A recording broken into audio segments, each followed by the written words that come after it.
A wild Fabi cleans his spectacles as young Faustino Oro enters the scene. Fabi's off now, not falling over today, and Faustino takes off the lanyard. 12 years old, already a blitz beast, and he's playing the 4th highest rated player of all time, Levon Aronian. Some random dudes behind them, just catching up on Stranger Things. Season 5, he looks angry, doesn't like the Vecna development. Levon's got the lanyard off. We're in for a classic here. Round 1, Blitz Chess, World Chess Championship. Let's go, let's dive deep on this incredible game. We've just seen these opening moves. Aggressive Sicilian from Faustino, and Levon Aronian has now got a choice. Does he go for one of these main lines, or does he play the Bishop C4 Italiano Gucci Reza piano stuff here? It's what he goes for. Kind of Magnus Carlsen vibes. He was playing it all through this World Chess Championship Blitz tournament. Pawn attacked, defended, and we get some standard looking developing moves. The shaven Indian pawn structure on the board. Don't try saying that at home if you haven't warmed up your tongue, especially if you're newer to chess. We don't want any accidents. Levon developing, so's Fausti, and A4, modern chess, gain the space, give the bishop some room, castles, rook e1, and Levon's just playing it like it was a king-pawn game, preparing for d4 later. Now we see queen c7, bishop backing up here, and always get your bits out at the board, especially if it allows you to set up a bishop knight bathtub. There's something you don't see every day. This knight's now rotating. Dad's ashamed. What are you doing back here? Get on out into the world. You're not even paying rent. There he goes. And rook fc8. Now when you see such a move, makes you wonder, can white attack? Look at all the black army way over on the queen side. Well, if you go d4 too soon, there's actually decent counterplay. Stuff like this, going for the bishop. If bishop drops here, gets taken. Backs up here. Whoops, here. Then you lose a pawn. Not quite working. So h3 from Levon. Takes control of g4, the often overlooked i4. Rook ab8. And it's not precise, because now after takes you can play d4. It's very similar to the line before, but this time after knight a5 there can be tactics on this file when it's undefended if the queen ever moves. It's a whole thing, it's a long line, but the rook belonged on the a file. It means d4 can now be played. Let's not go down the rabbit hole. Levon goes bishop f4. X-rays the queen, prevents d5 anytime soon. But before you can say, show me your grandmaster, Norm, because yes, Faustino could become the youngest GM ever, he gains the space there. Bishop c4. I guess Levon didn't like the X-ray. Rook a8 heads back to the open file, takes, rook recaptures, and pawn d4 gains the space. All of these guys now going into the blender. We've got a big Mexican standoff, if you can say that. I'm not entirely sure. Correct me in the comments if you can't. I found out recently that my old handle, Jean-Luc Retard, is not allowed. Let's crack on here. Queen attacks the bishop and now defended by the queen. Also counters on the knight. Rook b8 defends and x-rays, and you can't move the queen out the way and stay with the bishop. This knight is a bit of an annoying octopus, so we see rook c1 to defend, an x-ray, and there's a whole line here. You know what happens if knight d5, hit the queen and hit a loose bishop. There's no queen e3. Well, this is the line. Takes, but takes, but takes, but e5, dislodging the defender of this bishop. It's a whole thing. Let's not get too caught up. White emerges better, so we don't see it played. Faustino plays queen a7. Now we see this queen backing up out of the x-ray. Rook c8 pressures and bishop f1. Heading all the way back. Someone's getting rook rolled. Now queen b7 pressures the pawn, and Levon goes for a counter attack.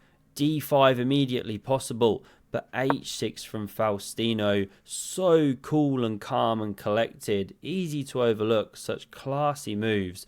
Bishop d2 hits the knight, and now he punches through the centre. Gains space, defends that steed. Levon glides past. They're both playing on seconds now, and this surely favours Faustino. He's such a blitz and bullet beast. Levon backs up the bishop. He could have taken, then knight e1, different game. This is how things went. Pawn recaptures here.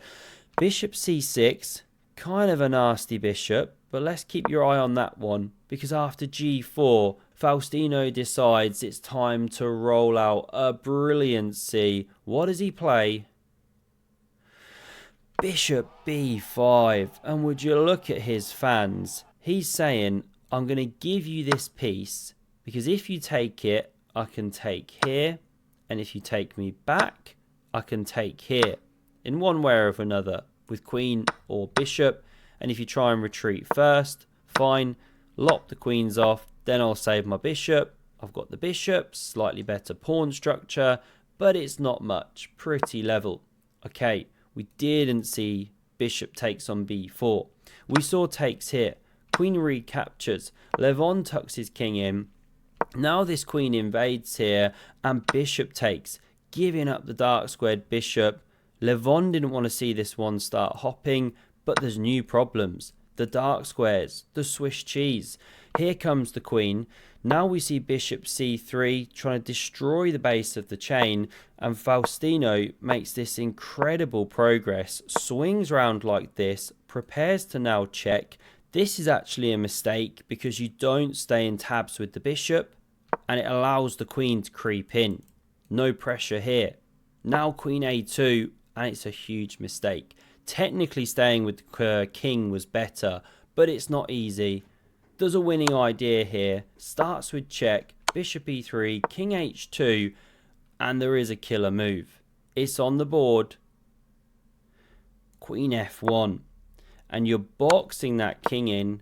Sure, white can check, but this is how the game proceeds. You win back the piece there, and a ton of pawns to boot. This is a one end game. Let's back it up, because in the game, Faustino munches here. Also very understandable. Gives Levon the counterplay here, but he waltzes on in, lets this pawn drop, picks up this one. You can't go king h1 or queen c1 check. The knight has to retreat, and then bishop back, and you get killed on the dark squares. No perpetual. This is important. So this was played. Check, king h1, queen e1 check. And not only is Faustino an extra pawn up, but they're two connected passed pawns. Hopefully you're seeing that card pop up on screen here. The connected passed pawns card, right? This is chess with cards. Haven't featured it in a little while, but it really is cool. They're these little kind of visual cards that you can use to teach chess or learn chess, cement the positional ideas. I've even got a little book down here. The epicchess special edition chess with cards. If I open it up, you can maybe see a bit of what's going on there. Very, very, very cool. You can either get the little book, or you can get them printed and sent to you, the cards that is, or you can download the PDF if you want something a bit cheaper, more accessible, print them yourself. Really cool little device for learning and teaching chess, getting the ideas in your head. Amazing feedback they've had. Really love working with them. Great guy who came up with the idea and runs it. We now see check. This king backing up, queen e4 and queen b7. Don't march your d pawn. There goes your queenie. So instead we see this. Great control from Faustino. He truly is the Faustinator. Now the queen centralizes once more, and you see him hesitate over this move, but it's touch moves, so he has to play it, and actually he's fine. Looks like a blunder because you let your pawns be doubled, but the black king can run in, something like this, and normally this would be a draw, except for the fact that black's got the extra pawn. So when you get to here, you can waste the tempo. If you had to step in, it'd be a draw. If you had to step away, it'd be a draw. But waste the move. Whoops, where are we? Here we go. and then you step in, mate the queen, try not to stale meat. So taking isn't playable. Levon quickly assesses, realizes it, moves the queen to c6. This is the game. A few more moves. Control the square in front of the pawn before you push. Sounds obvious, but that's how you get it going. Now we see a few more moves, couple more checks, build up the time buffer, and here Levon resigns. There's no perpetual in sight. The pawns are marching. What to do? Say you drop back. If pawn e3, you take with check. Well, now you can advance the d pawn. Queen e2, let's say. Hoping for some stuff here. Keeping an eye. Well, there's different winning moves. Here's one idea. Queen d6. I mean, e3 was also possible. But this is a nice one, because if check, you can block with the queen. And there's problems. Queen e2 runs into check here. And you mate the queen. You're covering the perpetual. What if after queen d6 you don't take, you try and blockade? Well, you run the second pawn. It wins in all variations. Here was the final position. Amazing result for the youngster. What a star he is, rising up. Have a look at the link in the description if you want to check out the chess with cards. Really cool little product.